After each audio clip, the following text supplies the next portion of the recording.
नमस्कार। हमारे प्राचीन परंपरागत विषय योग को अगर हम खोजने जाएं तो इसका सबसे पहले उल्लेख ऋग्वेद में हुआ है। फिर तैत्तिरीय उपनिषद में भी इसके बारे में जानकारी मिलती है। इसके अलावा हड़प्पा मोहनजोदड़ो सभ्यता में भी बहुत सारी ऐसी मोहरें और चित्र मिलते हैं जो बताते हैं कि योगाभ्यास होता था।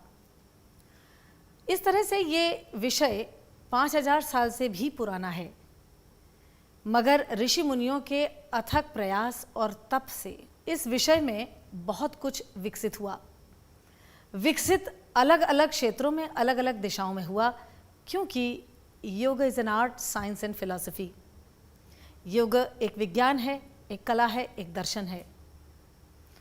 इसमें जो वैज्ञानिक हिस्सा है, जो प्राचीनतम समय में था और जो अब है, उसमें बहुत बड़ा फर्क है। इसका एक एवोल्यूशनरी प्रोसेस है जो बहुत आसानी से खोजा जा सकता है और देखा जा सकता है। योगाचार्य BKS आयंगर ने जो अपने अथक अभ्यास और प्रयास से, रिसर्च और रिसर्च से बहुत कुछ तथ्य एस्टैब्लिश किए, वो इसका जीता जागता उदाहरण है। आज की श्रृंखला में हमारा ये प्रयास रहेगा कि हम आपको एवोल्यूशनरी एस्पेक्ट ऑफ साइंटिफिक योग दिखाएं और ये समझाएं कि कहाँ से शुरू हुआ योग का जो विज्ञान है, आज कहाँ तक अपनी चरम सीमा पर पहुँचा है। विज्ञान यानी एवोल्यूशन, विज्ञान स्थिर नहीं हो सकता, इसलिए ये बात बिल्कुल सत्य है कि अगर योग एक विज्ञान है तो इसका विकास लगातार हमेशा सतत होता रहेगा।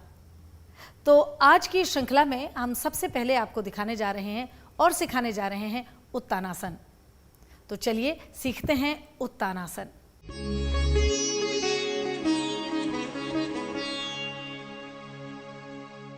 चलिए हम आपको सिखाते हैं उत्तानासन। उत्तानासन यानी फॉरवर्ड एक्सटेंशन ऑफ स्पाइन। आप ताड़ासन में खड़े होंगे और इसके पश्चात आप अपने पैरों के बीच में 12 इंच का फासला करेंगे। ये ध्यान रहे कि ताड़ासन न बिगड़े आपका, यानी आपका पहला अलाइनमेंट सही होना चाहिए। फिर आप सांस लेते हुए अपने दोनों हाथों को सर के ऊपर ले जाएंगे ऊर्ध्वहस्तासन में, और ऊर्ध्वहस्तासन से आप एक्सहेल करते हुए स्पाइन को फॉरवर्ड एक्सटेंड करते हुए नीचे तक ले जाएंगे। जब आपकी उंगलियां ज़मीन को छूने लगें तो आप पहली उंगली, बीच की उंगली और अंगूठे के ज़रिए अपने पैर के अंगूठे को पकड़ेंगे। उत्तानासन की एक अवस्था है जो फाइनल पोज में जाने से पहले है, जिसे हम कहते हैं पादांगुष्ठ आसन। पादांगुष्ठ यानी पैर का अंगूठा। आप पैर के अंगूठे को पकड़ के अपनी स्पाइन को तानते हैं, खींचते हैं, फॉरवर्ड एक्सटेंड करते हैं और आपकी डॉर्सल स्पाइन कॉनकेव होती है। फॉरवर्ड एक्सटेंशन की फाइनलिटी बहुत ही स्ट्रॉन्ग एक्सटेंशन है, जो वैसे तो स्पाइन के लिए और स्पाइन की ताकत के लिए बहुत अच्छा है, लेकिन अभ्यास की शुरुआत आप शनैः शनैः यानी धीरे धीरे करेंगे। पादांगुष्ठासन न केवल आसानी से आपकी स्पाइन को फॉरवर्ड एक्सटेंड करता है, बल्कि आपकी डॉर्सल स्पाइन को कॉनकेव करके स्पाइन तैयार करता है अगली स्थिति के लिए। एक बार अगर आपको लगे कि आप पादांगुष्ठासन में 30 सेकंड से 1 मिनट तक के लिए अपनी डॉर्सल स्पाइन को कॉनकेव करके पोज में रह सकते हैं, तो इसके माने तैयार हैं आप अगली अवस्था के लिए। ध्यान रहे कि उत्तानासन में आउटर हिप जॉइंट और आउटर हील एक लाइन में रहे। ऐसा ना हो कि आप ये पोज करते समय टिल्ट होने लगे, बॉडी वेट आगे पीछे हो जाए, ये ज़रूर ध्यान रखें। और लगातार अपने चिन और चेस्ट को ऊपर की ओर उठाते रहें ताकि स्पाइन का तनाव कहीं भी ढीला ना पड़े। किसी भी चीज़ को अगर हम सतत खींचते हैं यानी कंटिन्यूअस एक्सटेंड करते हैं तो वो एक्सटेंशन हेल्दी होता है। अगर हम एक्सटेंशन को बीच में तोड़ दें या उसको धक्का दे दें तो उसमें स्पाइन में इंजरी आने की पूरी गुंजाइश रहती है। पादंगुष्ठासन कर लेने के बाद आप अपने हाथ की हथेली को पैर के पंजों के नीचे डालेंगे और क्लासिकल अवस्था में तो होना ये चाहिए कि पैर की उंगलियों के कोर आपकी कलाई के ठीक ऊपर आएं। आपकी पैर की उंगलियां आपकी कलाई को दबाएंगी तो ये समझिए कि सोल और पाम के बीच में एक रस्साकशी या टग ऑफ वॉर का खेल होगा जो आपकी स्पाइन को और से और एक्सटेंड करेगा। आपको जान के आश्चर्य होगा, पादंगुष्ठासन से पादहस्त आसन का एक्सटेंशन कहीं ज़्यादा इंटेंसिव है। ये आपको धीरे धीरे आपकी स्पाइन को ले जा रहा है कंप्लीट फॉरवर्ड एक्सटेंशन की ओर, जो काफ़ी एक्सटेंसिव मूवमेंट है। अगर आप इस पोज में भी 30 सेकंड से 1 मिनट तक रह सकें तो इसका मतलब है कि अब आप तैयार हैं अपनी स्पाइन को मैक्सिमम एक्सटेंड करने के लिए उत्तानासन में। इसके पश्चात जब आपकी तैयारी हो जाए तो आप अपने दोनों पैरों को करीब करेंगे जैसे कि आप ताड़ासन में रखते हैं और आपके हाथ फिर आपके दोनों एंकल्स के पीछे जाएंगे और आपका फोरहेड आपके घुटने को छुएगा। ऐसा करते समय देखिए आपने एल्बो को बाहर रखना है, वाइड करना है ताकि आपकी पैरास्पाइनल मसल्स वाइड हो जाएं। जब आपकी पैरास्पाइनल मसल्स वाइड हो जाती हैं तो एक्सटेंशन में स्पाइन के और भी आसानी होती है और दूसरी बात आपको कमर में यानी लंबर में कहीं भी जोर नहीं पड़ता। एक्सटेंशन का सिद्धांत है कि create a space and then extend, और ये यहाँ हमारे जो विद्यार्थी हैं वो बहुत खूबसूरती से आपको दिखा रहे हैं। एक बार आप इस पोज में आ गए तो आप इसमें 30 सेकंड से 1 मिनट तक का अभ्यास शुरू कर सकते हैं। उत्तानासन के बहुत फायदे हैं। योगाचार्य बीके सायंगर ने अपने प्रयासों से, अभ्यासों से और एक्सपेरिमेंट से ये देखा और बहुत सारे अपने विद्यार्थियों को इससे ट्रीट किया, जिनमें से एक मैं भी थी, कि अगर किसी को स्लिप डिस्क हो जाए तो कॉन्केव बैक उत्तानासन, पादंगुष्ठासन उत्तानासन जो है वो बहुत ही कारगर है डिस्क को वापस ले जाने में। ये स्पाइन को न केवल लेंथ देता है बल्कि स्पेस क्रिएट करता है कि डिस्क उसमें वापस जा सकें।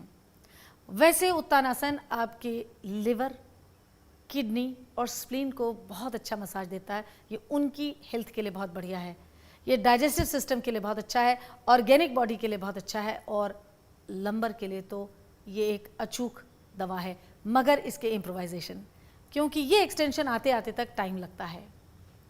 इसके बाद आप गहरी सांस लेंगे, you will inhale and raising your hand and head up, आप एक बार फिर ऊर्ध्वस्थासन में आएंगे और वहां से ताड़ासन में। उत्तानासन, जैसे मैंने आपसे कहा, एक ये बहुत आसान सा मूवमेंट है, लेकिन जिनको पीठ में दर्द है या चोट है या स्टिफ है उनके लिए नहीं है। इसके लिए हम आपको एक इम्प्रोवाइजेशन सिखाएंगे और उस इम्प्रोवाइजेशन में इस बात को हम सिद्ध करने की कोशिश करेंगे कि योग जिस बिंदु से शुरू हुआ और आज 21वीं सदी में जहाँ है वो कितना इवॉल्व हुआ साइंटिफिकली, और योगाचार्य बीके सायंगर का इस एवोल्यूशन में कितना महान योगदान है। तो चलिए हम आपको सिखाते हैं और दिखाते हैं उत्तानासन के 2 बेहतरीन इम्प्रोवाइजेशन।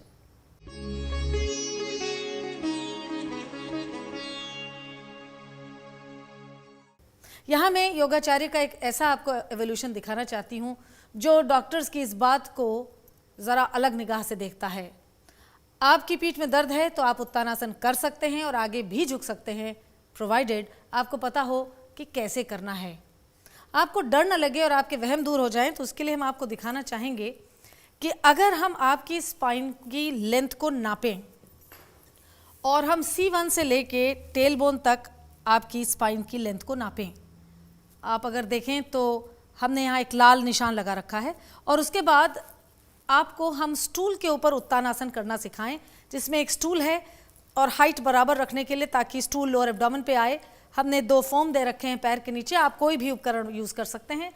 और लोअर एब्डोमेन के नीचे एक रोल ब्लैंकेट दी है जो आपके लोअर एब्डोमेन को सपोर्ट करती है। सपोर्टेड लोअर एब्डोमेन के साथ आप हाथ ऊपर उठाते हैं, एक्सहेल करते हैं पाम फेसिंग फ्रंट, और इस पूरे स्टूल पे अपने लोअर एब्डोमेन को रखते हुए आगे बढ़ते हैं। स्टूल के आखिरी बार को आप उंगलियों को कर्ल करके पकड़ लेते हैं, back of the skull perpendicular to the floor. और अब देखिए ये एक अद्भुत करिश्मा कि अगर हम अब आपकी स्पाइन को नापें टेल बोन से सर्वाइकल तक, तो आप ये देखेंगे कि स्पाइन की लेंथ बढ़ गई। कहने का तात्पर्य यह है कि आप कैसे आगे झुकते हैं। अगर आप स्पाइन को बिना इंजर किए हुए 6 इंच उसकी लंबाई आगे बढ़ के बढ़ा सकते हैं और पेशेंट को कमर में आराम मिल सकता है, तो हम क्यों ना बढ़ें। इसे एवोल्यूशनरी साइंस ऑफ योगा कहा जा सकता है। और फिर आप एक लंबी गहरी सांस लेते हुए you will raise your hand up, chin and chest up, inhale and come up, और आप वापस उत्तानासन से ताड़ासन में आ जाते हैं। इसी तरीके से हम आपको एक और उत्तानासन दिखाने जा रहे हैं जो कॉनकेव बैक के लिए इम्प्रोवाइजेशन है। जैसे हमने आपसे कहा था कि concave back Uttanasana lumbar spine के लिए एक बहुत ही कारगर आसन है, और अगर आप उसे ना कर सकें इंडिपेंडेंट, तो उसको आप कैसे इम्प्रोवाइज करेंगे, उसको चलिए हम आपको दिखाते हैं। Uttanasana concave back.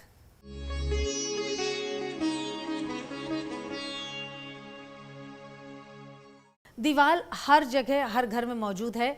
आप दीवार के सामने ताड़ासन में खड़े होंगे, फिर अपने पैरों को 12 इंच फैलाएंगे, अपने दोनों हाथों को सांस लेते हुए सर के ऊपर ले जाएंगे, पाम्स फेसिंग द फ्रंट, और फिर आप अपने हथेली को दीवार पे जाके टिकाएंगे विद द डीप एक्सलेशन।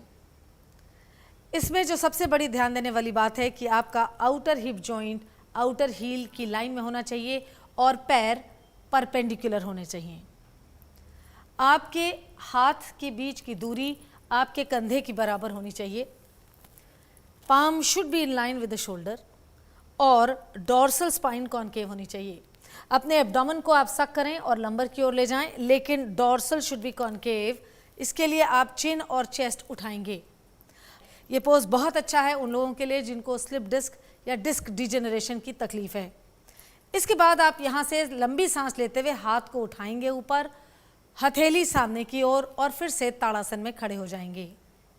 ये इम्प्रोवाइजेशन बहुत ही आसान है और हमें यकीन है कि आप इसको बहुत एंजॉय करेंगे।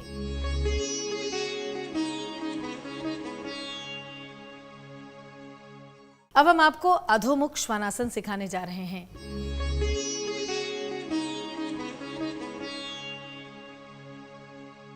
अधो यानी जो नीचे की तरफ मुखातिब हो, मुख यानी चेहरा, और श्वान संस्कृत में कुत्ते को कहते हैं। अधोमुख श्वानासन को अंग्रेजी में डॉग पोज भी कहते हैं। इस पोज की शुरुआत में आप पहले ताड़ासन में खड़े होते हैं, फिर आप अपने पैरों के बीच में 12 इंच की जगह छोड़ते हैं। Then you lift your hands up in ऊर्ध्वस्थासन, और स्ट्रॉन्ग एक्सलेशन के साथ यू गो फॉर उत्तानासन। अगर आपके हाथ की हथेली ज़मीन को पूरा ना छू सके तो आप अपने पैरों को मोड़ते हैं। मोड़ के हाथ की हथेली को ज़मीन पे रखते हैं और you walk back with your feet and you walk forward with your hands equally. पैर और हाथ की दूरी ताड़ासन से बिल्कुल बराबर रखी होगी। इस काम को करने के लिए you suck your frontal thigh very strongly. आप फ्रंटल थाई को बहुत सख्ती से पीछे की ओर खींचते हैं। एक बार पैरों की ये क्रिया पूरी हो जाए, then you bring your forehead parallel to the floor, यानी आपका माथा ज़मीन से समानांतर होता है। ये फाइनलिटी से पहले की अवस्था है, ये क्लासिक पोज से पहले की अवस्था है। आप इसमें ध्यान से देखिए, हम इस पोज में हार्ट को स्पाइन के नीचे पाते हैं। The heart is below the spine which is the condition of animals. जानवरों के केस में भी ऐसा ही होता है और इसीलिए डॉग्स को, कैट्स को हार्ट अटैक नहीं होते, क्योंकि heart is facing towards the gravity. ये पोज हार्ट के रिजुविनेशन के लिए, स्ट्रेस से रिजुविनेट करने के लिए बहुत ही उत्तम है। आप ध्यान से देखें तो इसमें एड़ियों की एक्सरसाइज, एंकल की एक्सरसाइज, उनको स्ट्रेंथन करने का काम बहुत ही बखूबी हो रहा है।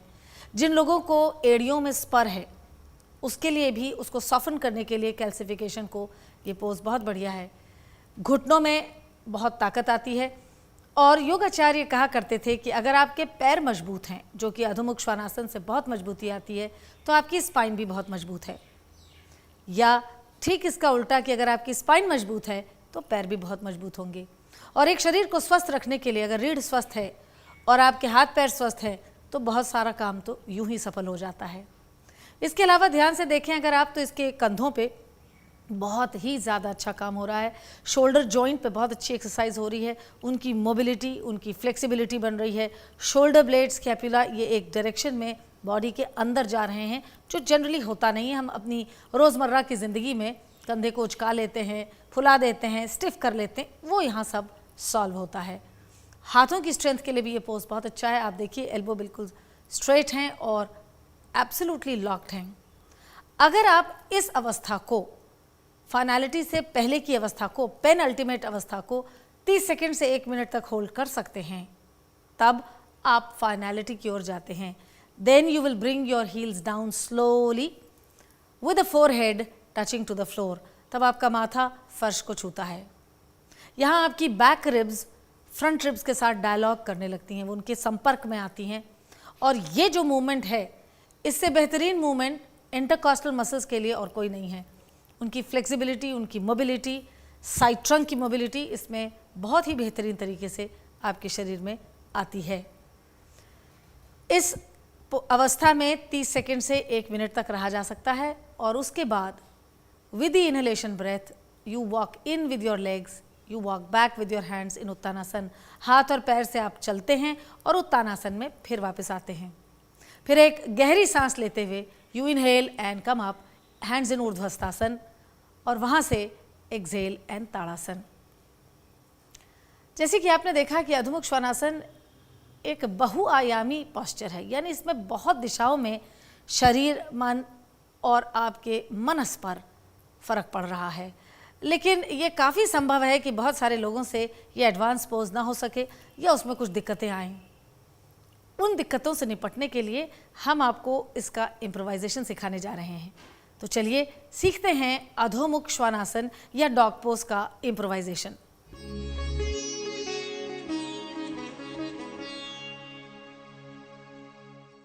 अब हम आपको अधोमुख श्वानासन का एक बहुत ही आसान इम्प्रोवाइजेशन बताने जा रहे हैं।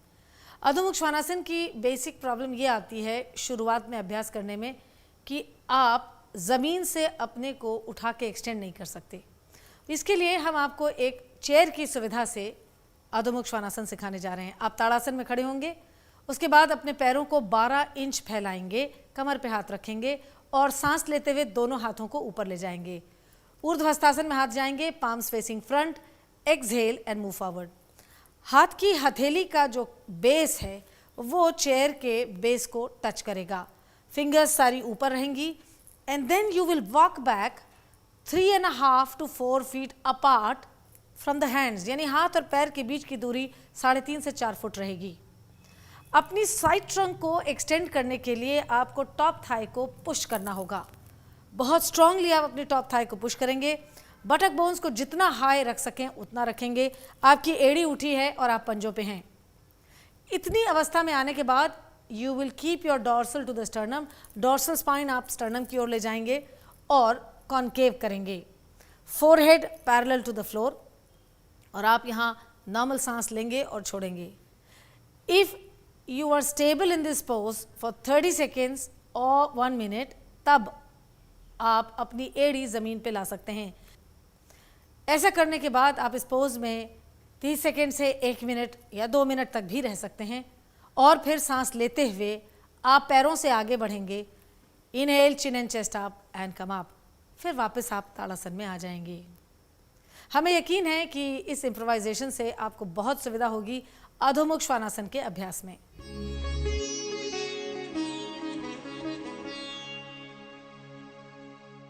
हमारी ये कोशिश है कि इस योग की सीरीज़ के ज़रिए हम आपको योग की उत्पत्ति से लेके उसके वैज्ञानिक एवोल्यूशन तक हर एक चीज़ को धीरे धीरे बड़ी गहराई से समझाते और बताते चलें। हमें ये उम्मीद है कि आप हमारे इस कार्यक्रम से न केवल बेहतरीन तरीके से अभ्यास कर सकेंगे बल्कि बेहतर रिजल्ट्स भी पाएंगे। ये बात जाननी बहुत ज़रूरी है कि किस स्थान पर योगाभ्यास करना चाहिए। योगा के अभ्यास के लिए कोई बहुत टीम टाम की ज़रूरत नहीं है। एक 6 फीट बाय 3 फीट की स्टिकी मैट अगर आपके पास हो तो वो बहुत अच्छी है, क्योंकि वो फिसलती नहीं है। तो लगभग इतना ही स्थान आपको चाहिए। स्थान में आपकी खिड़की हो उस कमरे में, ताकि हवा आ सके, और एक मध्यम सा प्रकाश हो तो ये पर्याप्त है। ऐसा लोगों की धारणा है कि खुले में योग करना चाहिए। या तो आप बहुत ही सुबह उठ जाएं 3:30 पौने 4, जबकि टेम्परेचर में बहुत फ्लक्चुएशन नहीं होता। मगर अगर आप चाहते हैं कि 7:30 8 बजे हम योग का अभ्यास बगीचे में जाके करें तो ये बहुत उचित नहीं है, क्योंकि सूर्य का ताप अलग अलग शरीर के हिस्सों पे अलग अलग समय पे अलग पड़ेगा, जो कि आपके रुधिर के संचार के लिए और वैसे भी बॉडी के टेम्परेचर के लिए अच्छा नहीं है। स्पेशली जब आप प्राणायाम कर रहे हैं तो मान लीजिए आपके चेहरे पे खुली रोशनी या तेज़ सूरज की रोशनी आ रही है तो वो भी अच्छा नहीं है।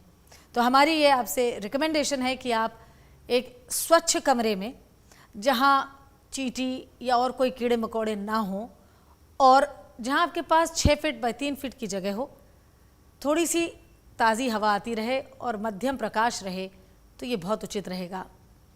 इसके बाद एक बात और बहुत ख़ास है कि किस तरह के वस्त्र पहने जाएं। योग के अभ्यास के लिए आपके वस्त्र टाइट नहीं होने चाहिए। कहने का मतलब ये है कि उन वस्त्रों में लचीलापन होना चाहिए ताकि आपकी मोबिलिटी हो सके। इतने ढीले भी ना हों कि आप फंस जाएं, उलझ जाएं। तो टाइट्स हैं, ट्रैक पैंट्स हैं, गोल कॉलर की शर्ट है, ये बहुत अच्छी रहेंगी। अभ्यास के दौरान आपको पसीना आएगा ही आएगा, तो वस्त्र ऐसे होने चाहिए कि हवा के ज़रिए वो पसीना इवेपोरेट हो। यही तो अच्छी सेहत का राज है। तो इसलिए इन सब बातों का आप ध्यान रखिए और हमेशा याद रखिए कि आप जो भी दवा ले रहे हैं उसको बिना डॉक्टरी सलाह के केवल योगाभ्यास पर आधारित करके न छोड़ दें। बहुत सारी ऐसी बीमारियां हैं जिनकी दवाइयां बहुत ही रेगुलेटेड वे में आपको लेनी होती हैं।